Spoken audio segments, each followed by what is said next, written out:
అందరికీ నమస్కారం. ఈ వీడియోని చూసే ముందు ఈ వీడియోని లైక్ చేయండి. అలాగే శ్రీ మాత్రే నమః అని కామెంట్ చేయండి. ఈ రోజు బ్రహ్మ ముహూర్తంలో నిద్ర లేవడం వల్ల కలిగే ప్రయోజనాల గురించి నేర్చుకుందాం. బ్రహ్మ ముహూర్తకాలానికి చాలా ప్రాధాన్యత ఉంది. ఆ ముహూర్తాన ఎలాంటి పనులు ప్రారంభించినా సకల శుభాలను ప్రసాదిస్తుందని అంటారు. బ్రహ్మ ముహూర్తానికి ఎందుకంత ప్రాధాన్యం అంటే, సూర్యోదయానికి 48 నిమిషాల ముందు సమయం.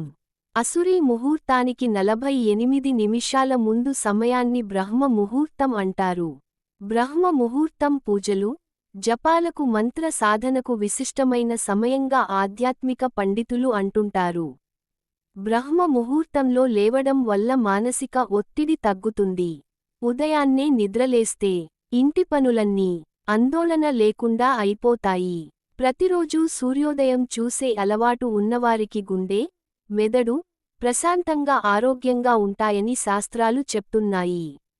విద్యార్థులు ఈ బ్రహ్మ ముహూర్తంలో లేచి చదువుకుంటే ఆ చదువు ఎప్పటికీ గుర్తుండిపోతుందని విశ్వాసం. ఆయుర్వేదం ప్రకారం రాత్రి త్వరగా నిద్రపోయి ఉదయం సూర్యోదయానికి ముందే నిద్ర లేచేవారికి అనారోగ్య సమస్యలుండవు.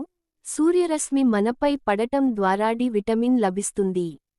దీంతో రోగాలు దూరమవుతాయి. బ్రహ్మ ముహూర్తం గురించి, రాత్రి భాగంలో ఆఖరి 48 నిమిషాలను, సూర్యోదయానికి ముందు 48 నిమిషాలను బ్రహ్మ ముహూర్తం అంటారు. మన శరీరంలోని జీవగడియలు ఈ బ్రహ్మ ముహూర్త కాలంలో అద్భుతంగా పనిచేస్తాయని, తద్వారా మానసిక ఉల్లాసం పెరుగుతుంది.